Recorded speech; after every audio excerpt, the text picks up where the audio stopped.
Hi everybody and welcome to the Warrior Chronicles for Thursday the 13th of February 2020.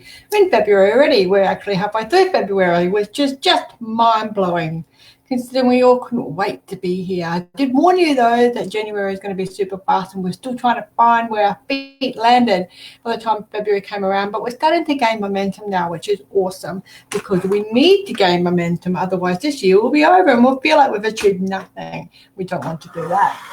Now, I will let you know that I will be finishing up with the Spiritual Events Directory on the 27th of February is my last show with the Spiritual Events Directory. So we might do something special, have a little bit of a celebration. It's been wonderful being here. And just all of the opportunities that have come from being on Spiritual Events Directory. It's just that my business is predominantly more coaching and using intuitive skills and abilities to be able to support people through the personal growth and the changes and things like that, and what that means and what that looks like for them as an individual. And I absolutely love looking after the human factor and the personal factor that's associated with transforming ourselves. And so my business has gone really predominantly back to doing that, and that's what the Warrior Chronicles were all about all along, is being a warrior and being able to really understand where you're coming from and understand who you are and find out who that is. And I find that sometimes doing the readings consistently in these sorts of forums, it doesn't really give us an opportunity for the takeaway stuff, which is really about spiritual awareness and personal growth and what we're going to do with those tools that we've now got. So that's why there's a shift. So if you haven't already joined me on Insight by Johnita, do pop over to my page. It's on the title and it's down the bottom as well. I'm on YouTube. There's Instagram, Twitter, there's a whole bunch of places that you can follow me, and of course I always have my website, so that's where I will be from. Well, I'm there now, but where I'll be. The Warrior Chronicles will take over on the Insights by Johnita, so I'm not stopping that. I'm just changing the forum as to where it's going to be heard. So yeah, hello Rachel, thank you very much for joining me. All right, now you are all very aware that I have been on an epic motorcycle tour. Myself and three of my gorgeous friends decided that we would be crazy middle-aged ladies and just ride a motorcycle for 900 kilometers, and we did that successfully. We did actually 1,831 kilometers from my house back to my house in a 5-day period. So it was such an epic adventure. And I talked about this morning on Moonstruck TV, or Wednesday night for the Northern Hemisphere. It's shown in the States. And about, it's not just a motorcycling trip. It's not just a holiday with a bunch of chicks. It was the I can do it, and the spiritual growth and the personal growth that comes along with that. And I've got a bunch of blogs called the Bucket Files, and if you have watched any of those, you'll know that my life hasn't always been the easiest, okay? And as a result of that, your self-esteem and your confidence and your bravery levels are often not running at that optimum. And that can, lead us to feel like that we're not good enough to do something, or we're not capable of doing something. So the motorcycle trip for me wasn't just about jumping on my Harley and going for a little vroom vroom down the road. It was really about, basically saying, how you like them apples, or you naysayers in my life, and or the people that said I couldn't do it because I'm deaf, or I couldn't do this because that will happen, or all that bullshit that people tell you to keep you in a box, to keep you behaving in a manner that they are comfortable with. And I'm really super proud of myself, and I'm super proud of my friends. We didn't have a support vehicle. A lot of the riders that came in had support vehicles, so I do like to boast about that. We just jumped in our bikes and off we toddled, and it was fucking fantastic. Like, it was so much fun. And I did put a video together for that. It is on YouTube. It's a private viewing only though, so if you do want to have a look at it, I will send you the link. It's got some backing music about Show Me How to Live by Audio Slave, which is exactly what it was. I mean, we're all having our life challenges and our life lessons, and that motorcycle trip was such an epic time for us to just let loose and enjoy what's happening around us and enjoy the camaraderie and the friendship that was formed as a result. And I mentioned today that there were some moments where I was, we were in the different areas of the pack when we were riding, and there were some moments where I just watched these beautiful women in front of me on their bikes and I teared up. And I know that sounds a bit corny, but we've all had our life challenges and our different things that we've had to get through in our lives. And I have never had a more proud moment just sitting in with these girls, going down the highway at 100, 110 kilometers an hour and wind in your hair and just listening to the roar of your engine and feeling so free and badass and everything that comes along with it. It was just such an amazing feeling, and there were so many more this is freedom moments for me. And I'm really grateful that my husband Terry was just rolled his eyes at me when I said, "Oh babe, I want to do this." He's like, "Okay, be careful," and I let him do what he needed to do to make sure Lucia, my motorcycle's name's Lucia, which means the light, and make sure she was ready for me, check the tires and the oil and the petrol and press my speedo thing, so because I always forget to do that, so I could keep track of the petrol for my tank, and that was his little contribution. And I'm grateful for that because he knew that mechanically my bike was able for that trip, and left everything else up for me. And I'm grateful that he didn't try to talk me out of it or didn't tell me all the reasons why I couldn't have done it or shouldn't have done it. He was just super proud of me, and that motivated me. I know that you've got the right partner when your partner can stand next to you and celebrate your shenanigans and your craziness as much as what you can. So that's really cool. So, right, let's have a little look, see what we're up to. Hello, there's lots of people here. Where'd you all come from while I was waffling about my motorcycle? Thank you so much for joining me. Tanu Gupta, trying to change my attitude towards life, trying to manifest things that I want, and trying to evolve as a person. Oh, that's really cool. I'll tell you why it's really cool. Because let me break this down. And you can roll your eyes at me. Feel free to roll your eyes because I can't see you, so I won't be offended. But Tanu, you're asking for something for yourself. May I have something for myself? You're asking permission. You need to have that for yourself. This is you. And you don't get to press pause on your tape of life. You have to just keep pushing through it. Absolutely, you can have something just for you, and you need something just for you. Trying to change my attitude towards life, and I'm trying to manifest the things that I want. You're shifting your attitude. Attitude and manifesting goes hand in hand. And your attitude comes from conditioning and habitual thought patterns, okay? So in your life, you've had people talk to you in negative sense. There's been undertones. There's been just, passive aggressiveness. And when that happens, we start to take on that persona ourselves. So it's a learned mechanism. So you do that same thing. You do that negative self-talk. When you do that, it's really hard to manifest stuff because you haven't really cleared away the fact that you are super deserving of this. And I know that you haven't done that because your first sentence is, may I have something for myself? So I'm fucking taking it for myself, and this is what I want.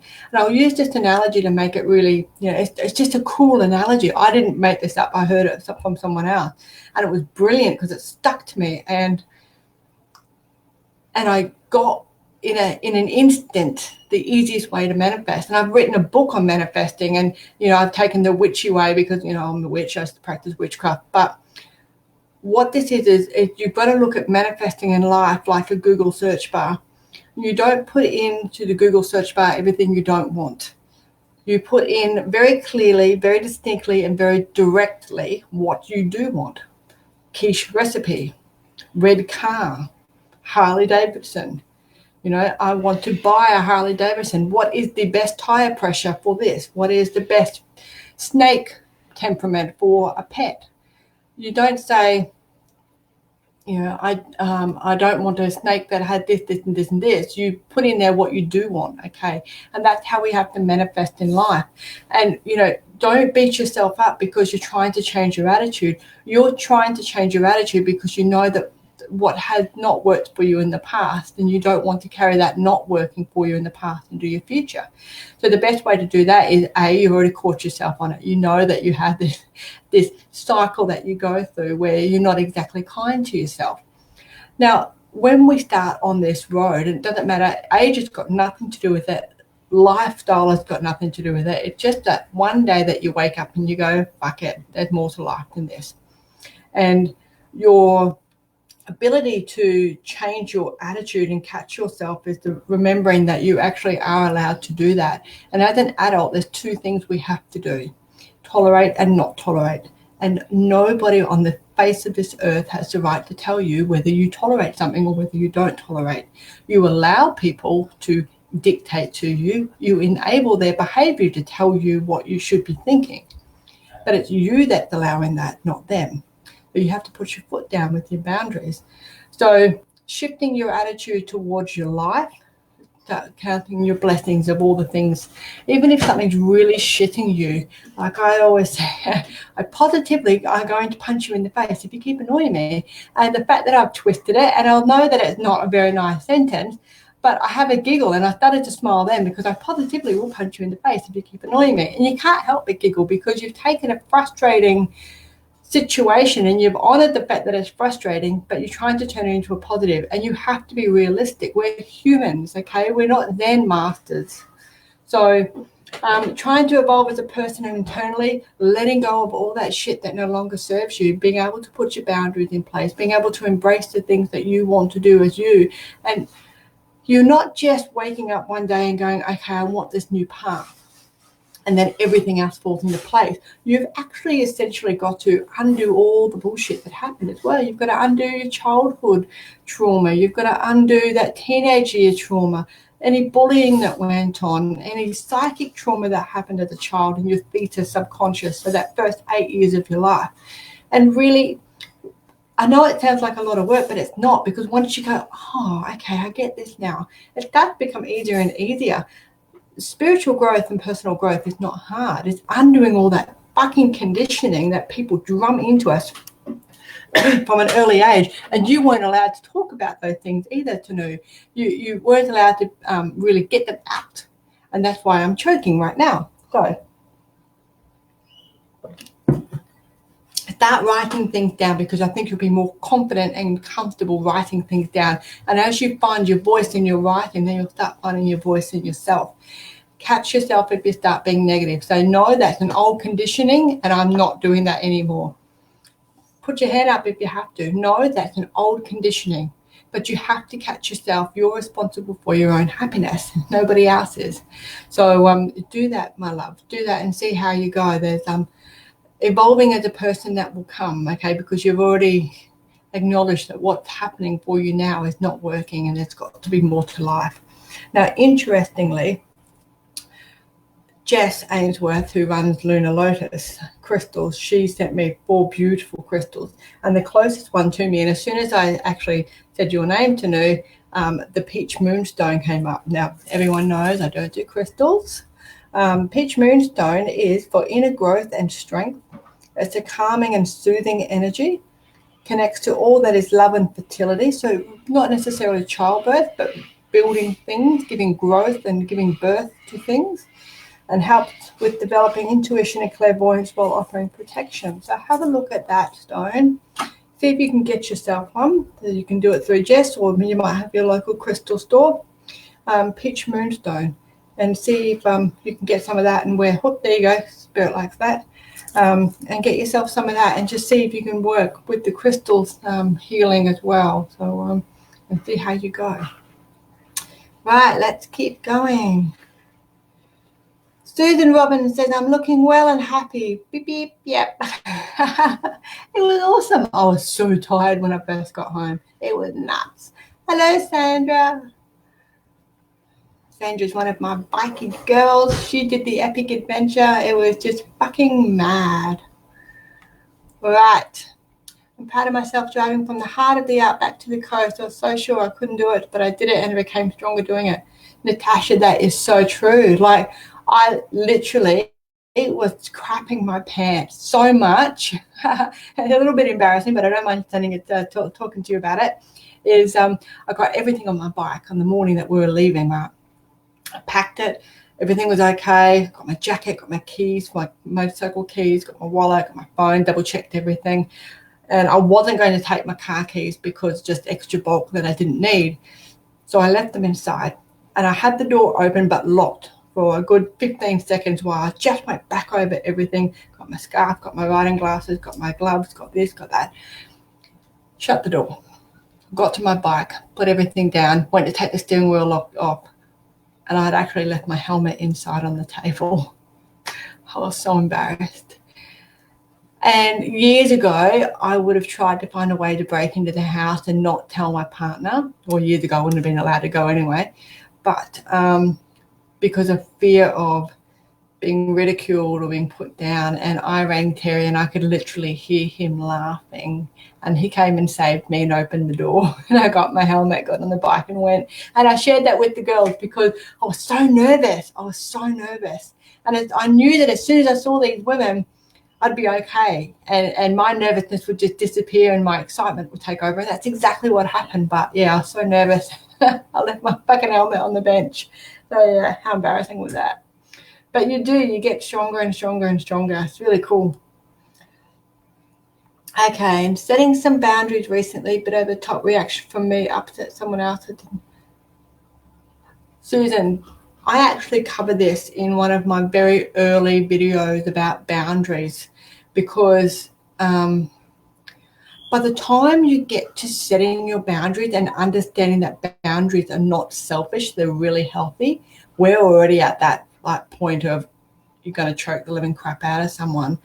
And then when you put that boundary out the first time, you're a little bit defensive. Well, I was a little bit defensive because it was scary sticking up for myself. So it came out really aggressively.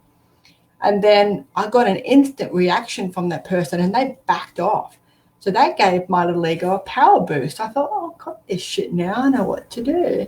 So my boundaries for the first it's hard to give a time because you're not faced with those sort of situations every day. But I'd say a good 6 to 12 months easily that I went overboard with my boundaries because I got such a good result. My result was I wanted to stop that person from doing that to me the first time, and it worked. So then I was a little bit of a power trip. and I was a bit too aggressive with getting my boundaries out there. So I just needed to rein that in. And you do find that balance point. But it's not a you balance point. It's an audience balance point. Some people are used to tramping all over your boundaries and you need to be tougher. Some people are not used to boundaries and they use gentle emotional manipulation. So they will get very sensitive and very hurt if you're too aggressive in putting your boundaries in place. So it's about you choosing your audience and how you verbalize your boundaries. I found that was the easiest way. But look, I think the best thing for you is if you've understood that you put your strong boundaries in place. And that's what it's all about. You can go and apologize to them or say, I'm just learning boundaries and I might have been a bit over the top. Or what I did is just thought, okay, mental note to self, rein it in, idiot. And I did rein it in and now I can do it. My adrenaline used to pump so much. I would get shaky and my heart would be beating out of my body trying to put my boundaries in place because I was waiting for this argument. And then the more calm I got, the more calm a response I got from others as well. So now I can put my boundaries in place. And sometimes they even do it in jest and they have a bit of a giggle and it's enough for them to know that they're pushed too far, but it's not embarrassing for them. It's not aggressive for me or for them. And no one really gets hurt. They just have a bit of a giggle and go, oh, okay, I see that. I'm going to stop now and not persist in that behavior. And also, obviously, when someone puts their boundaries out towards us, we need to have that same level of respect and listen to what they've got to say as well. So, and why they feel like that, because most of our boundaries are trigger related. So, understanding why we're triggered by certain things is certainly a good start as well. So, Right, what else we got?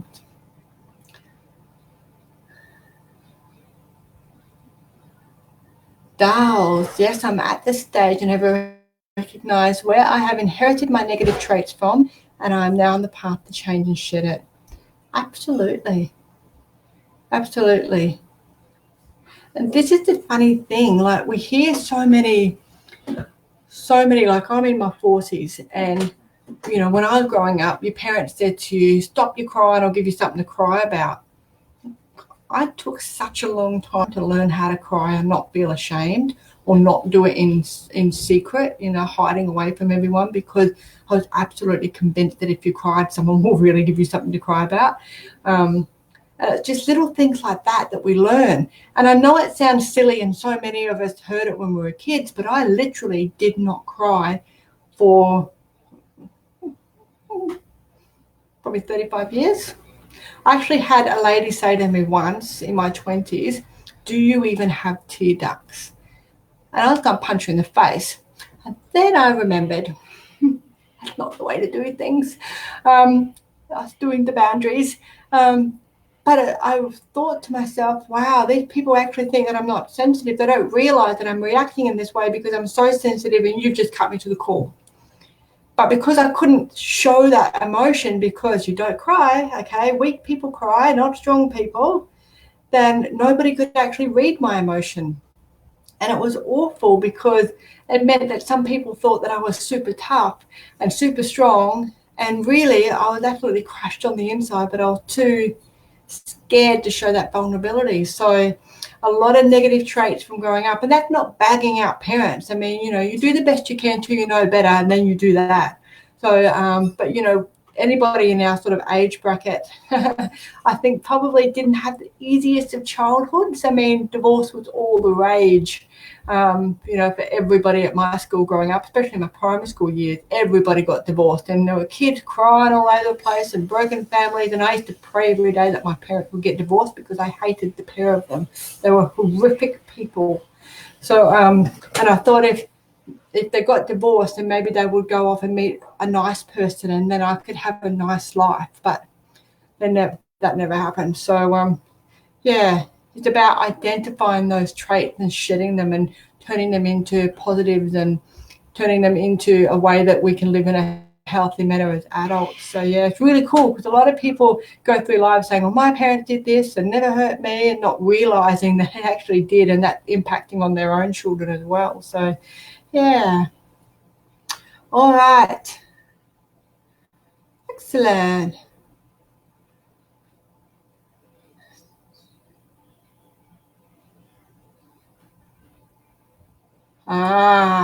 Natasha, emotional manipulation. My in-laws use radio silence as one of their tools.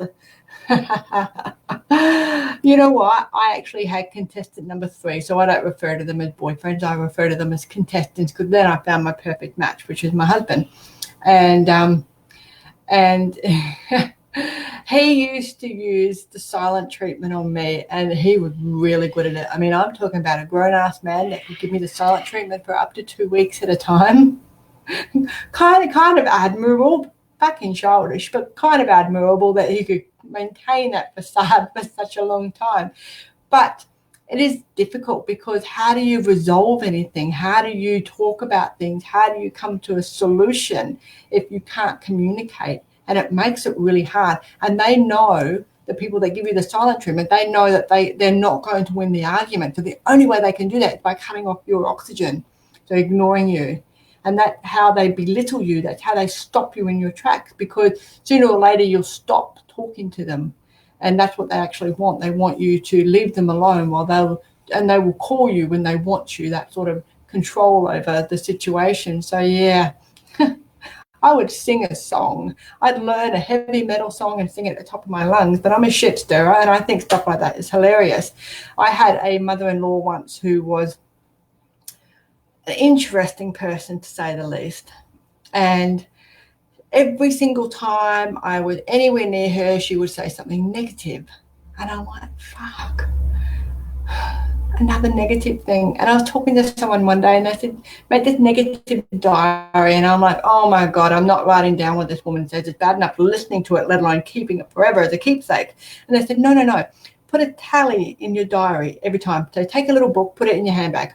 Don't do it in front of her, okay? Otherwise it's not fun. When you get back in the car and she said goodbye-byes and off you toddle, write down in little lines only, little markings like a tally, how many times she did something negative. And I thought, oh, okay, I'll give it a go. That old duck got up to 14 negative things in about an hour-long visit one day. I didn't know whether to high-five her or bring out the bottle of champagne. That was an epic effort. 14 negative things in 60 minutes. It's fucking amazing, really. So, you know, I divorced him and he's a dick and she passed away and all that sort of stuff. But my memory now of that woman is, although she was extremely negative constantly, I can have a giggle about how negative she was because I kept this diary going for freaking ages about how bloody negative she was. And I actually found myself looking forward to the visit to see if she could beat her last score. It was amazing. And, you know, I'd sit there giggling my ass off and she thought she was hilarious and, you know, she could say whatever she wanted. I was actually going, that's another one, that's another. I actually ran out of fingers and toes, okay, trying to keep up with her negativity. It was great. So maybe give that a go when they're doing that. Start singing songs. Get up their nose. Okay. Oh, Gail's here. Hello. I told my teacher my tears are cheap after he tried to ridicule me in class. Boy, that stuck. And every time I cry, I think to suck it up. Natasha, isn't that the most awful thing? Your tears are cheap. I have a similar story, but I was... my parents thought that I needed to be saved from whatever, okay. I was a pagan from a very early life and I just knew stuff, and I don't think I scared them, but I think that they thought that Jesus and God was going to save me. So off I went to religious instructions. And I remember this old bitch called Mrs. Smith, and she was an old bitch.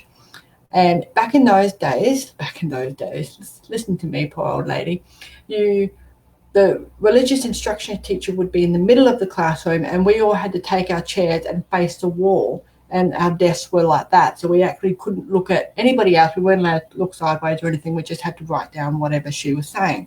So, you know, very inclusive class. And of course she's standing behind me and everybody else is essentially behind me. Now I'm a lip reader because I have a hearing loss. So I found it extremely difficult to keep up with what was going on. So I had some questions. One day I asked this question that a couple of other kids had already asked. And I remember how rude and booming that voice was that came out of this freaking bitch's mouth. She said, God gave you ears, use them. And I had learned from my parents that swearing, abuse, screaming and being aggressive was an acceptable means of communication. So I thought, well, it works for them, I'll do it too. And I was about the 5th grade. And I turned around and said, well, but he didn't make them fucking work. I got booted out of that class and I was never allowed to go back in. So ka-ching, jackpot for me. But I also got in major trouble as well.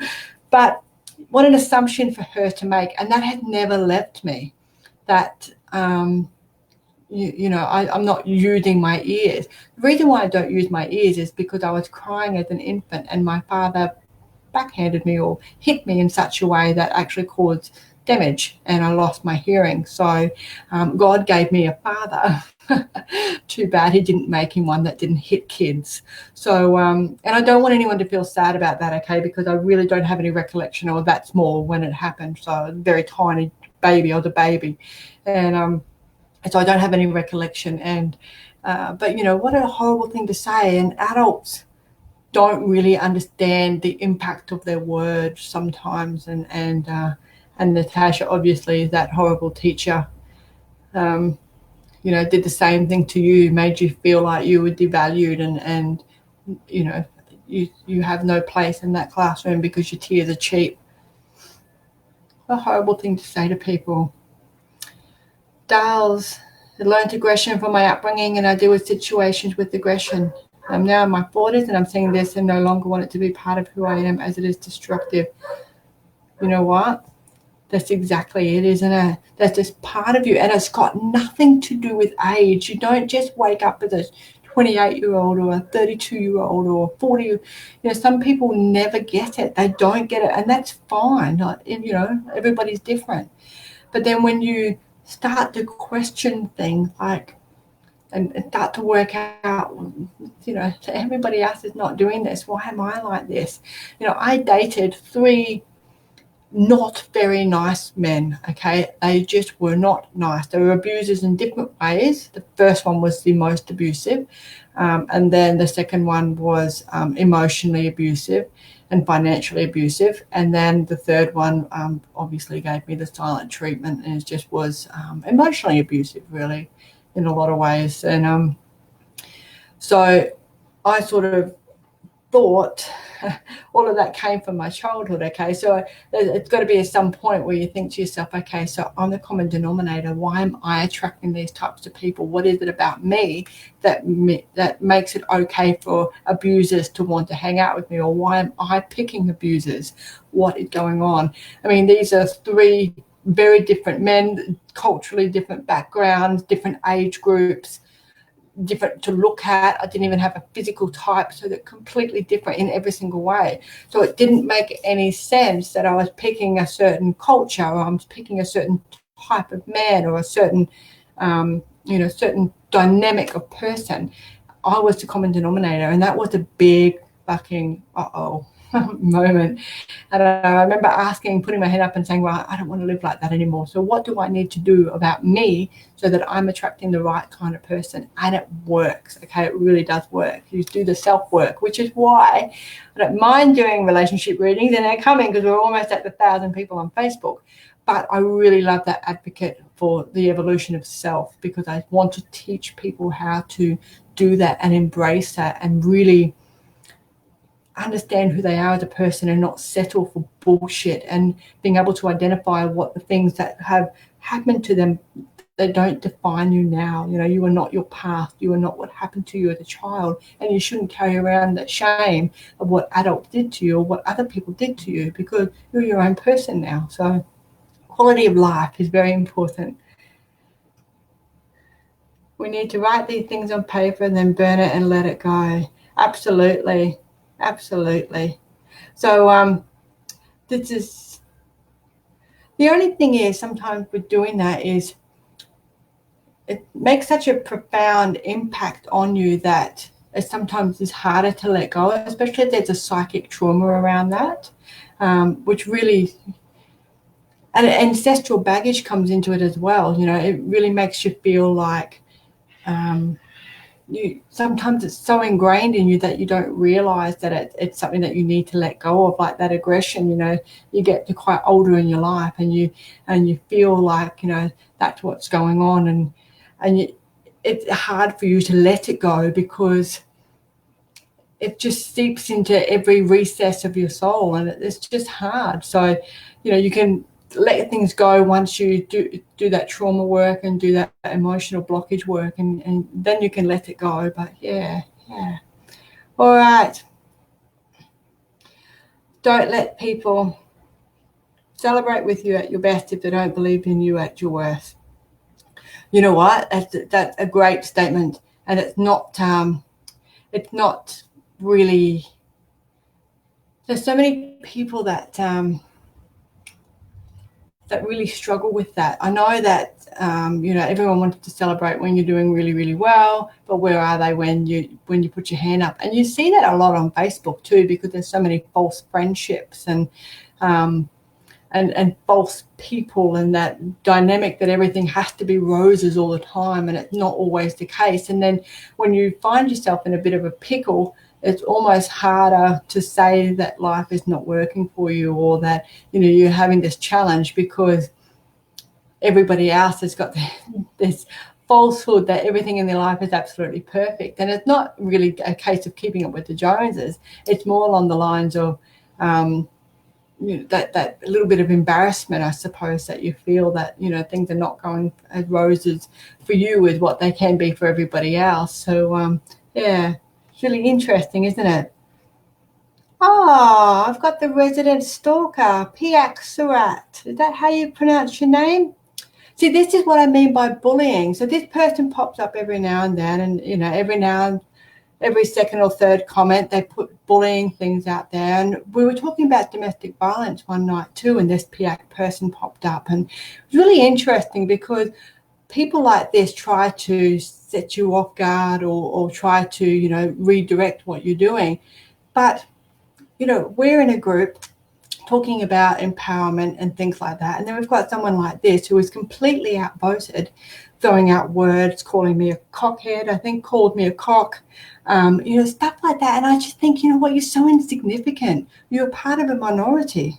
You're in an empowerment group wasting your time. If it's not floating your boat, go and do something else with your life because no one gives a shit. So you're the cock, my love, not me.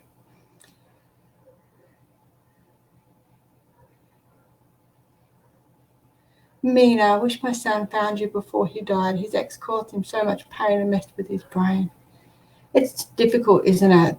I do a lot of work with a suicide group, and it's the families that are left behind, and they really struggle to understand what's going on. And I use mediumship to be able to give them that little bit of closure, let them know, that they're still around them, give them, whatever comes through, I can pass along. So it's really difficult when things like that happen, because we all know as the humans left behind how much we love that person and how much, we could have helped them. But when you're in that thick of that, really feeling like there's just nothing else there, I can't go on, I can't find an answer, I can't find the light in my life anymore, it makes it really difficult. So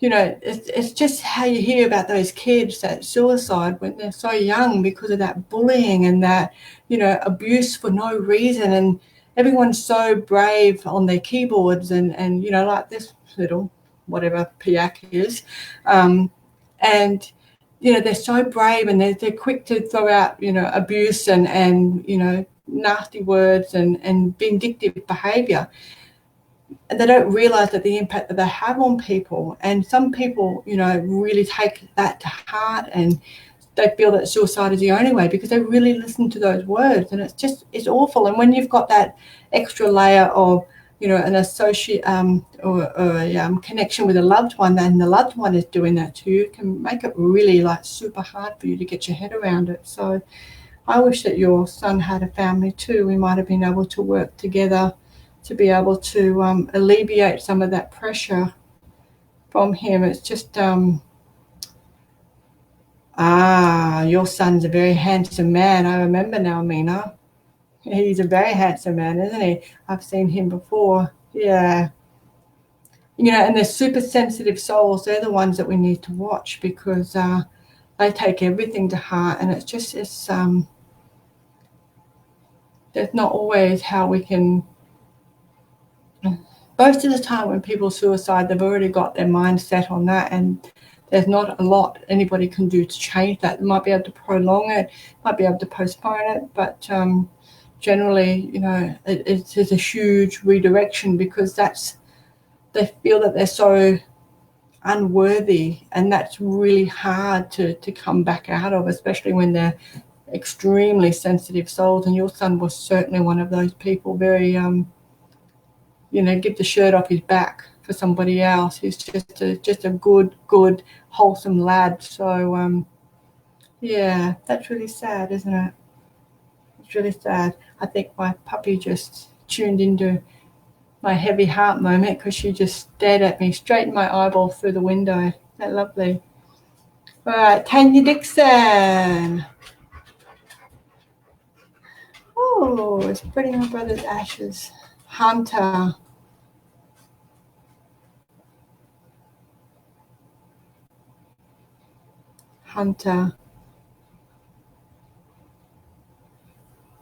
Spreading my brother's ashes on Sunday. That's so sad, isn't it?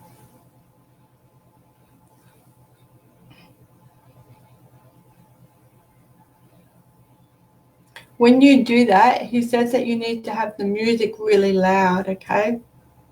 As loud as you're allowed to have it. There's something going on there with the music, okay, Hunter? I'm not really sure what it is. I think that you know, he's nodding his head, okay. So when you do that, just play the music that you've got sorted, play that, you know, as loud as you like. He said he wanted to be celebrated because it's easier now. He's saying things are easier now. He had some trouble for a while.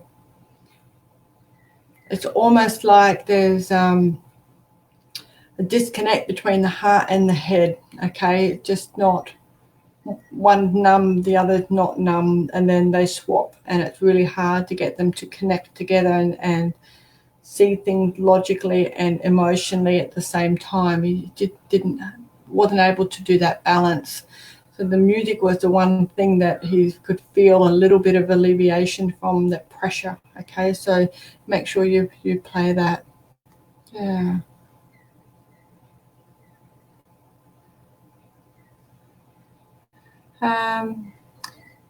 No, it's just little.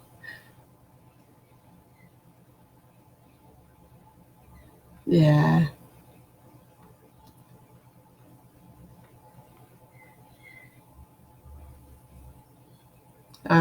Mina. She was not suicidal. She broke up with him. He was the last person she called. There was something going on there because it's just not. There's a few different things, okay? It's a few different things going on there, Mina. It's always difficult when these things happen out of the blue and we don't see them coming, or we don't even in a million years think that they could even be possible. But think things will change. More stuff will come out to light, okay, too, Mina. Not everything has been said, okay, and some things will start to come out in the next few months as well. So just wait for that, and you'll have a clearer view. Doing this, so you'll have a clearer view of what's going on in that whole process, okay? Yeah. All right. How to work, sending love. Thank you, Sham. All right. I think that will do me for tonight, guys. I've got some readings that I need to catch up on after this. Oh, there's no spirit. So that's actually interesting because I just noticed something then, and the spirit's already on the job. So that'll be lovely.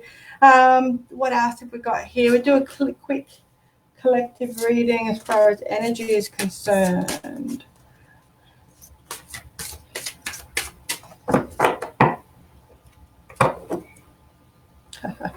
Universal light.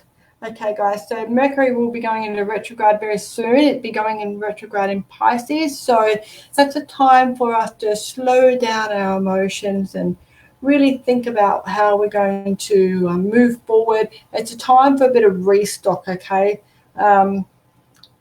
Ask for divine guidance if that's what you need to do. That's what you feel comfortable doing, because you will get that guidance during it. You absolutely will. The moon needs to be mentioned as well. So the moon is in, thank you, Libra at the moment. It just came out of a full moon in Leo. So for most of us, this is an opportunity for us to feel like we're progressing forward and feeling proud about the choices that we're making, okay? So being sensitive to our inner emotions and responses, that Mercury going into Pisces in retrograde, which will mean that we're under the moon influence as well as far as these cards are concerned, which means that just take time out to really think about your responses, perhaps before you open your mouth and spit them all out, because then that way you can think about how you're going to tackle it, and think about the repercussions. Also, you don't want to be nailing in a coffin shut. Thanks very much, guys. And this is another one too. Hibernation, sabbatical, and the world's yours. Weighing up the pros and the cons, and there will be time to reap the benefits for that. Okay, so the 9th of March, things will start to settle down for most people. Okay. So if you have any trouble at all in your life, or take a little bit of a hibernation sabbatical, just have a chill out moment until, just on the other side of around the 7th through to the 9th, 10th, everything will settle right down by the 11th of March. So aim for the 11th of March because everybody loves 11. It's a good number to do. And then we'll go from there. I think time for your emotional healing that's happening at the moment as well. And we can do that through the solar plexus and also the throat cog. So yellows, blues, eat blueberries, have lemon juice in your water, all those sorts of things, so you can flush yourself from the inside out as well. So yeah. All right, guys, if you are interested in having a private reading with me, please do so. You can catch me on up there or down there, Facebook, YouTube, Instagram, and Twitter. Of course, I'm on my own Facebook page as well, Insights by Johnita. I'm only on spiritual events for another couple more weeks. The 27th of February will be my last appearance on the spiritual event directory. I'm going to, I need some more room in my life. So if you want to join me over on Insight by Johnita, please do so. It is an open public image, so there's no group or anything like that. So please do join me over there. We'll do very much the same sorts of things. And also YouTube will have all my videos up as well. So hopefully you enjoyed tonight and you've got something out of it. And all the very best for your journey. Thanks, guys. See you all again soon. Bye for now.